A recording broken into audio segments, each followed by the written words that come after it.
నిబంధనలకు విరుద్ధంగా రాష్ట్ర తీరంలోకి తమిళనాడు మత్స్యకార బోట్ల ద్వారా చేపల వేట సాగించడంపై ప్రభుత్వం సీరియస్గా తీసుకుందని మంత్రి కొల్లు రవీంద్ర తెలిపారు. స్పీడ్ బోట్ల ద్వారా సముద్రంలో టాస్క్ ఫోర్స్ గస్తీ కాస్తోందని, ఫిషింగ్ హార్బర్పై ప్రతిపక్షం ఆరోపణలు అర్ధరహితమని మంత్రి కొల్లు రవీంద్ర కొట్టిపారేశారు. జువెలదిన్న హార్బర్ దగ్గర సాగర్ డిఫెన్స్కు 7.5 ఎకరాలు మాత్రమే ప్రభుత్వం ఇస్తుందని తెలిపారు. పులికాట్లో పూడిక తొలగింపునకు చర్యలు చేపట్టినట్టు మంత్రి కొల్లు రవీంద్ర స్పష్టం చేశారు. అందరికీ నమస్కారం.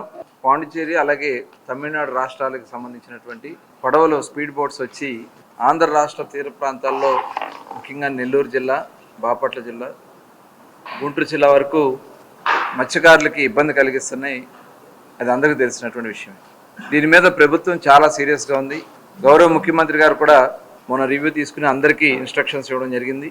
ఎన్ని బోట్స్ అవసరమైతే అన్ని బోట్స్ని అక్కడ ఏర్పాటు చేసి ఇమ్మీడియట్గా ఆ బోట్లని కంట్రోల్ చేయమని చెప్పడం జరుగుతుంది. ఎందుకంటే ఇక్కడ వాళ్ళ బోట్స్ అన్నీ కూడా దాదాపు 500 హార్స్పవర్ నుంచి 650 హార్స్పవర్స్ వరకు ఉండడం వల్ల అవి చాలా ఫాస్ట్గా మూవ్ అవడం వల్ల ఇక్కడ మన వాళ్ళు దాన్ని తట్టుకోలేకపోతా ఉన్నారు.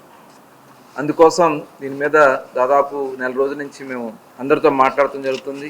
ఎలా వీటిని కంట్రోల్ చేయాలి, పర్మనెంట్ సొల్యూషన్ చేయాలని చెప్పి డిస్కస్ చేస్తూ ఉన్నాం. ఈరోజు కూడా మరి కలెక్టర్ గారు అలాగే ఐజీ గారు కూడా వచ్చారు.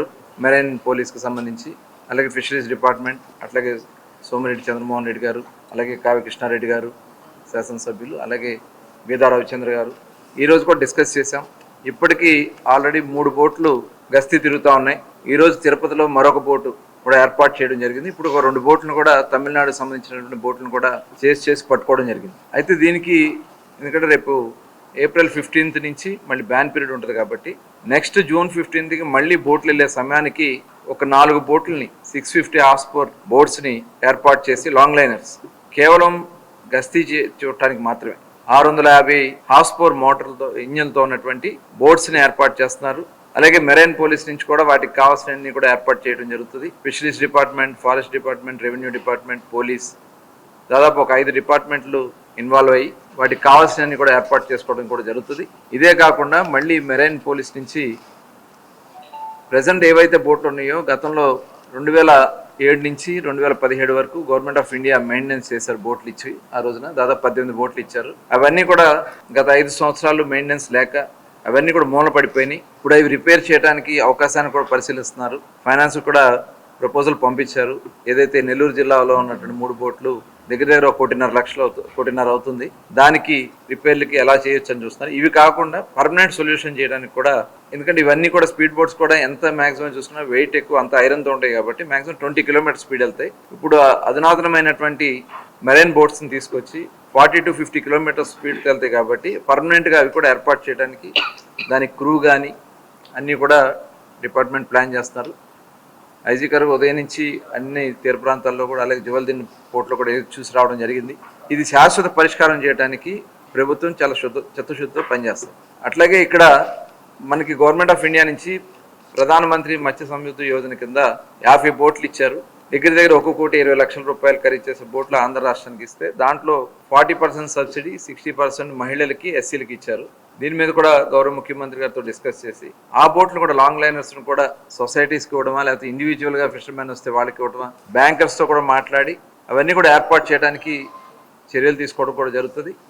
అట్లాగే జువెలదిన్న ఫిషింగ్ హార్బర్ రాబోయే 2-3 నెలల్లోనే కంప్లీట్ చేసి టోటల్ వర్క్స్ అన్నీ కూడా కంప్లీట్ చేసి అక్కడ కొంత బ్రిడ్జెస్ కానీ కొన్ని వేయాల్సినవి ఉన్నాయి, అవన్నీ కూడా కంప్లీట్ చేసి త్వరలోనే హ్యాండ్ ఓవర్ చేయడం జరుగుతుంది. అక్కడ ఉన్నటువంటి మత్స్యకార పెద్దలు వస్తే ముందుకు వస్తే ఆ గ్రామస్తులు అందరూ కలిసి కూర్చుని దాన్ని ఎందుకంటే మెయింటైన్ చేయాలి. అక్కడ ఎలక్ట్రిసిటీ కానీ వాటర్ సప్లై కానీ అక్కడ మెయింటైన్ చేయాల్సినవి ఉంటాయి కాబట్టి మారిటైమ్ బోర్డుకి సంబంధించి అలాగే జిల్లా కలెక్టర్ గారు, శాసనసభ్యులు అందరూ కలిసి కూర్చుని దాన్ని గ్రామస్తులతో కూడా కూర్చుని దాన్ని రన్నింగ్లో తీసుకురావడానికి చర్యలన్నీ కూడా తీసుకోవడం కూడా జరుగుతుంది. ఇవాళ ప్రభుత్వం చాలా చిత్తశుద్ధితో మేము వాళ్ళు, ఎందుకంటే మొన్న తమిళనాడు బోట్లని పాండిచేరికి సంబంధించిన బోట్లు తీసుకొస్తే అవి వెళ్ళిన దగ్గర నుంచి కొంత వాళ్ళలో అనుమానాలు ఉన్నాయి. ఆ అనుమానాలన్నీ కూడా నివృత్తి చేయడానికి చర్యలు తీసుకుంటాం. అట్లాగే జువెలదిన్కి సంబంధించినటువంటి ఫిషింగ్ హార్బర్లో కూడా ఇవాళ ప్రతిపక్ష పార్టీలు, ముఖ్యంగా వైఎస్ఆర్ పార్టీ లేనిపోని అనుమానాలు సృష్టించడానికి ప్రయత్నం చేస్తూ ఉన్నారు. ఇక్కడ ప్రభుత్వం యొక్క ముఖ్య ఉద్దేశం ఫిషింగ్ హార్బర్లో మత్స్యకారులకి అవసరానికి ఎక్కడా కూడా లోటు లేకుండా చూస్తాం. అలాగే పరిశ్రమలు కూడా రావాల్సిన అవసరం ఉంది. దానికి సంబంధించి ఏదైతే మొన్న సాగర్ సొసైటీకి సంబంధించి ఎంత రిక్వైర్మెంట్ ఉందో అంతవరకే వాళ్ళకి ఇస్తాం తప్ప మిగతాదంతా కూడా టోటల్ అది 7 ఎకర్స్ వాళ్ళకి ఇవ్వడం జరుగుతుంది. మిగతా ల్యాండ్ మొత్తం కూడా, ఎందుకంటే ఇప్పుడు ఇవన్నీ కూడా అధ్యయనం చేస్తాం, ఏ ఫిషింగ్ హార్బర్ ఎంత రిక్వైర్మెంట్ ఉంది ఏందనేది డెఫినెట్ గా గ్రామస్తులతో కూర్చుంటాం, మనకి ఎంత రిక్వైర్మెంట్ ఉందో చూస్తాం, దాని ప్రకారం ముందుకెళ్ళడం, భవిష్యత్తు కూడా ఆలోచించే రాబోయే 20-30 సంవత్సరాలకు భవిష్యత్తు కూడా ఆలోచించే ముందుకెళ్ళడం కూడా జరుగుతుందని ఈ సందర్భంగా తెలియజేస్తూ, మేమైతే చాలా ఓపెన్ గా ఉన్నాం. సీఎం గారు కూడా చాలా సీరియస్ గా ఉన్నారు. ఏదైతే పక్క రాష్ట్రాల నుంచి వస్తున్నటువంటి బోట్ల విషయంలో గవర్నమెంట్ ఆఫ్ ఇండియాతో కూడా కొంత డిస్కస్ చేస్తాం.